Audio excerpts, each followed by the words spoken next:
जय श्री राम। आपका बहुत बहुत स्वागत है। बिहार के एग्जिट पोल ला चुके हैं और सब एक सुर में बता रहे हैं कि अब की बार एनडीए सरकार ही बिहार में बनने वाली है। बिहार के इन एग्जिट पोल में जहां बीजेपी को सबसे बड़ी पार्टी के तौर पर दिखाया जा रहा है, 75 से भी आंकड़ा ऊपर जा रहा है, पिछली बार से भी ज्यादा। वहीं एनडीए को 200 से ऊपर तक आंकड़ा दे दिया गया है और इसके साथ ही महागठबंधन में चिंता छा गई है। तेजस्वी यादव ने माथा पकड़ लिया है, चेहरा लटक गया है और अब बैठकें शुरू हो गई हैं कि कैसे एग्जिट पोल को झूठा बताया जाए, गोदी एग्जिट पोल बताया जाए और 4-5 दिन किसी तरह टीवी चैनल्स पर डिबेट में अपना मुंह दिखाने लायक स्थिति बनाई जाए।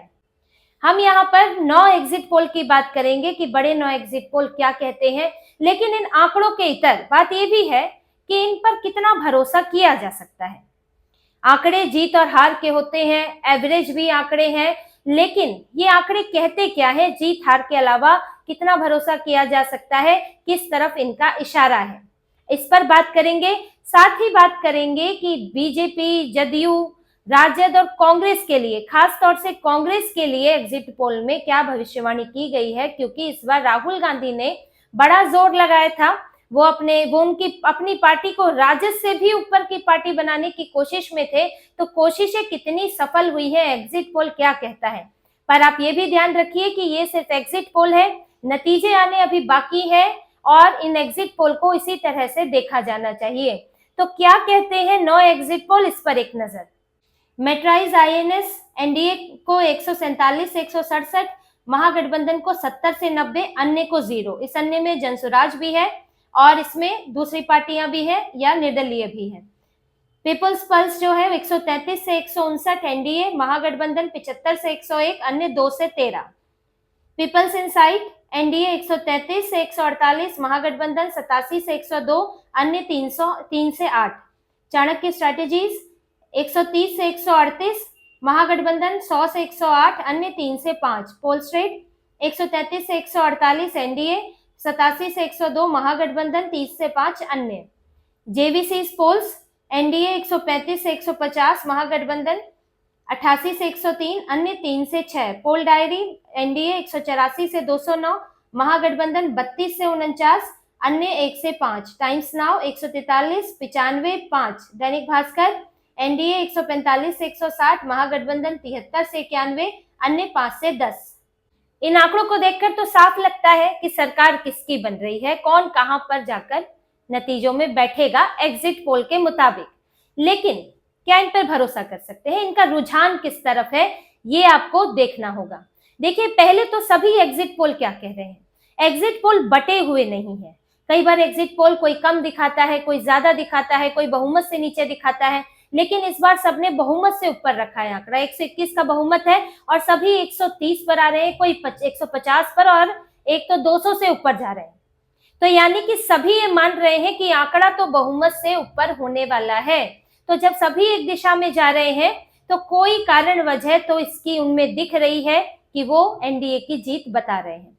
दूसरा बात करेंगे अपर बैंड और लोअर बैंड की, यानी कि सबसे कम और सबसे ज्यादा कितना है।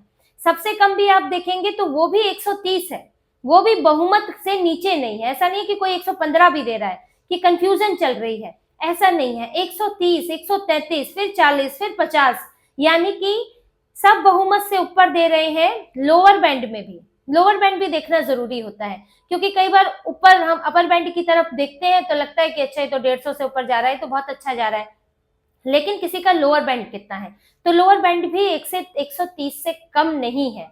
तो जो इशारा करता है कि ये एग्जिट पोल जो है वो सब एक दिशा में बढ़ रहे हैं। एक सोच, एक फैक्टर इनके पास ऐसा जरूर है जो इन्हें बता रहा है कि सरकार किसकी बनने वाली है, कि कौन सा गठबंधन आगे निकल रहा है। तो इस मामले में एग्जिट पोल एक ही तरफ जाते हुए दिख रहे हैं। अब एक बात ये भी इसमें देखने वाली है कि एग्जिट पोल कहीं ना कहीं एक डर के साए में आए हुए हैं। जिस तरह से लोकसभा चुनाव में पोलस्टर्स को न्यूज चैनल पर रुला दिया गया, उनके ऊपर आरोप लगाया गया कि वो सरकार से मिले हुए हैं, भाजपा से मिले हुए हैं, इसीलिए जो लोकसभा चुनाव है उसमें 400 पार, 300 पार तक, 350 तक सीटें दिखा दी, लेकिन बीजेपी तो 270 पर आ गई। उसके बाद एग्जिट पोल बनाने वालों को और न्यूज चैनल्स पर जो इंडी गठबंधन के नेता हैं बरस पड़े। सब ने खूब आरोप लगाए और खूब ज्यादा वहां पर लड़ाई झगड़ा किया, जिसके बाद पोल्स बनाने वाले, एग्जिट पोल बनाने वाली कंपनियां सतर्क हो गई और इन्होंने हरियाणा चुनाव में कांग्रेस को ही जिता दिया, जबकि ग्राउंड पर साफ था उस वक्त की कांग्रेस की हालात बहुत खराब है, टूटी हुई है पार्टी और अलग अलग समुदाय भी नाराज चल रहा है और कांग्रेस ने उसको सुलझाने के लिए कोई खास उपाय किए नहीं है। लेकिन फिर भी कांग्रेस को जिता दिया, क्योंकि लोकसभा में कांग्रेस को 5 सीटें मिली थी हरियाणा की, तो जब लोकसभा में मिली तो ये अनुमान लगाया गया कि विधानसभा में भी नतीजे वही होंगे, लेकिन नतीजे बिल्कुल अलग हुए। और जब नतीजे आए तो उसके बाद फिर से एग्जिट पोल पर सवाल उठने लगे। हालांकि बीजेपी ने उस तरह की स्थितियां नहीं की कि एग्जिट पोल वालों को ही उनसे लड़ाई झगड़ा कर रहे हैं, न्यूज चैनल के एंकर से झगड़ा कर रहे हैं, लेकिन सवाल उठने लगे। इस बार एग्जिट पोल बनाते हुए इस अपनी विश्वसनीयता को बनाए रखने की भी कोशिश की गई है और डर डर कर एक एग्जिट पोल तैयार किया गया, इसीलिए 130 तक आंकड़ा इसमें दिया गया है। हो सकता है आंकड़ा इससे ऊपर भी जाए, जिसमें कुछ ने देने की हिम्मत की, लेकिन अधिकतर 130 133 तक सिमट गए। तो इसमें कोशिश ये है कि कम करके, जितना कम कर सकते हैं करके दिया जाए, ताकि कि कल को आरोप ना लगे कि भाई आपने तो इतना ऊपर आंकड़ा पहुंचा दिया था और ये तो बड़ा कम आया है। तो अगर जीत भी हो तो उसमें भी सवाल ना उठे, और अगर हार भी हो जाए तो ये कहने को हो जाए कि भाई बहुमत 121 130 तक दिए थे और गैप भी बहुत बड़ा दिया है, 130 से ले जा रहे हैं, 160 पर भी ले जा रहे हैं कुछ तो, और कुछ तो 200 से ले ऊपर ले जा रहे हैं। तो बीच का आंकड़ा भी बढ़ा दिया है कि गैप लोअर बैंड और अपर बैंड का, ताकि अपनी जान बच सके।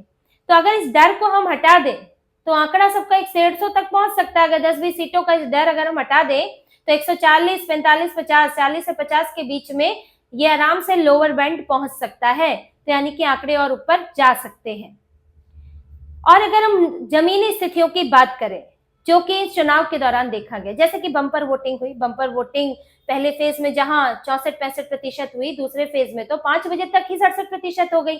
70% से ऊपर जा सकता है आंकड़ा जब फाइनल आएगा, जो रात के दौरान वोटिंग गिनी जाएगी तो फाइनल आंकड़ा आएगा। तो इतनी बड़ी बम्पर वोटिंग को कहा जा रहा था कि ये तो एंटी इनकम्बेंसी हो सकती है, लेकिन ग्राउंड पर सरकार के खिलाफ लहर नहीं दिखी। तो यानी कि वजह कुछ और थी। एक तो लोग वोट करना चाहते थे, क्योंकि लोकसभा में बिहार की वोटिंग पर सवाल उठे थे कि बड़ी कम हुई है, तो इस बार लोगों ने ज्यादा वोटिंग करने की हो सकता है फैसला किया होगा कि जो छूट गए वो इस बार वोट करना ही करना है। दूसरी बात ये भी है कि इस बार एसआईआर हुआ और एसआईआर में जो रिपीटेड वोट्स हैं, मृतकों के वोट है, फर्जी वोट है, वो कट गए। होता क्या था कि ये ओवरऑल वोटिंग परसेंटेज को कम कर देते थे, क्योंकि इन पर वोट देने वाला कोई होता नहीं था। तो इस बार ये कट गए तो वोटिंग परसेंटेज अपने आप बढ़ गया, तो जो वोटर लिस्ट में है उन्होंने वोट किया। अब इसमें जो एंटी इनकम्बेंसी ज्यादा दिखती नहीं है, तो यानी कि बात कुछ और थी और महागठबंधन को इसका फायदा मिलने वाला नहीं है।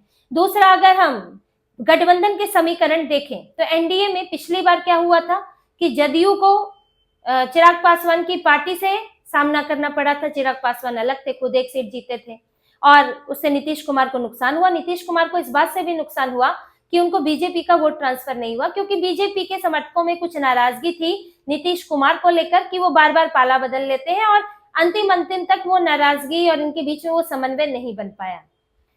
अब इस बार इन्होंने पूरी तरह से ध्यान रखा, एक बार भी बीजेपी और जदयू के बीच में झगड़े की बात नहीं आई, चूं तक सामने नहीं आई। सारी सीटों का बंटवारा चुपचाप बैठकों में हो गया। लगा कि बड़ी प्रगाढ़ दोस्ती है, कभी अलग ही नहीं हुए थे।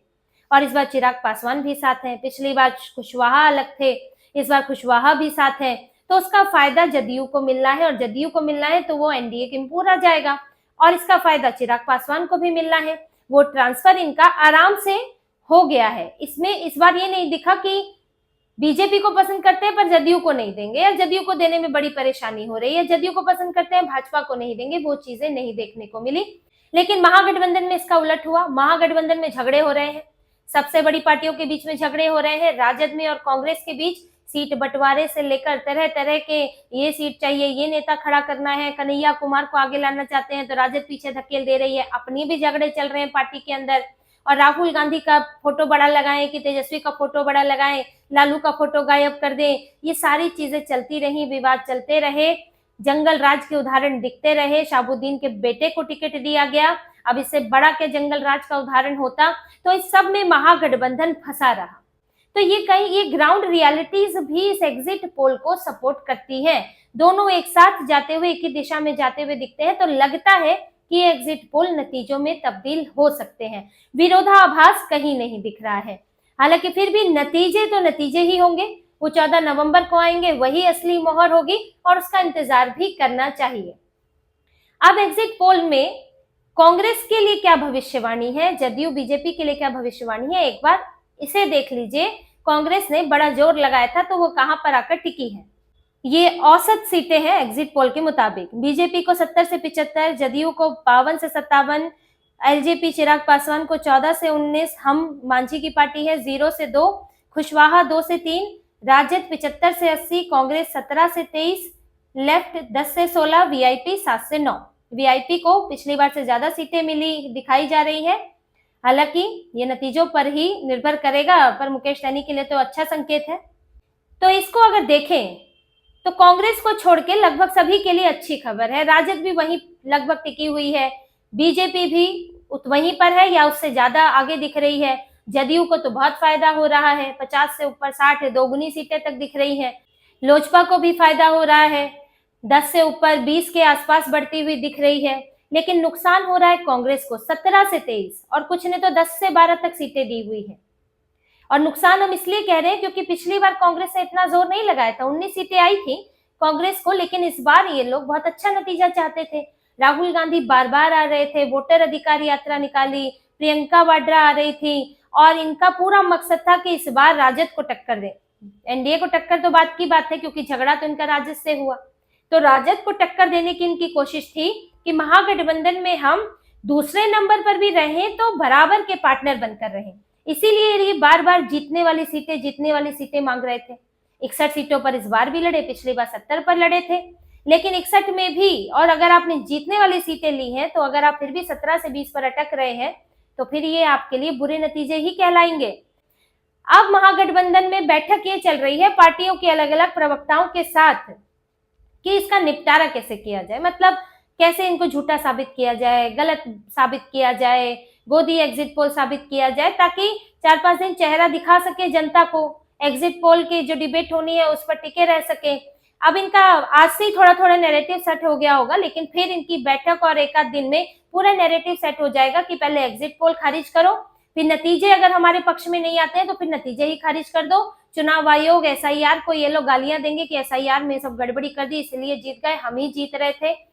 तेजस्वी यादव राजद ने अभी पहले से ही सवाल उठाने शुरू कर दिए, सीसीटीवी बंद हो रहा है, महिलाओं वाले आंकड़े दो, पहले फेज के बाद ही दो, चुनाव आयोग हमारे साथ ठीक नहीं कर रहा है, आरोप अभी से ही लगाने शुरू कर दिए ताकि एक सम्मानजनक हार का कारण तैयार कर सके कि कमी हमें में नहीं थी, कमी तो भाई दूसरे में थी, फलाना ढिकना के कारण हम हारे हैं।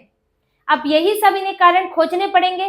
फिलहाल एग्जिट पोल तो यही दिखाते हैं, और अगर ये एग्जिट पोल सही होते हैं तो फिर सिर्फ टव्वल इनके बीच में होने वाली है, तू मैं होने वाली है। कौन जीता, कौन किसके कारण हारे, कौन जिम्मेदार था, किसने हराया, यही सब बातें आने वाले दिनों में आप सुनने वाले हैं। तो इसी तरह की और खबरें और विश्लेषण आपके लिए लाते रहेंगे, हमसे जुड़े रहिए, सब्सक्राइब कीजिए, कमेंट कीजिए। बहुत बहुत धन्यवाद। जय श्री राम।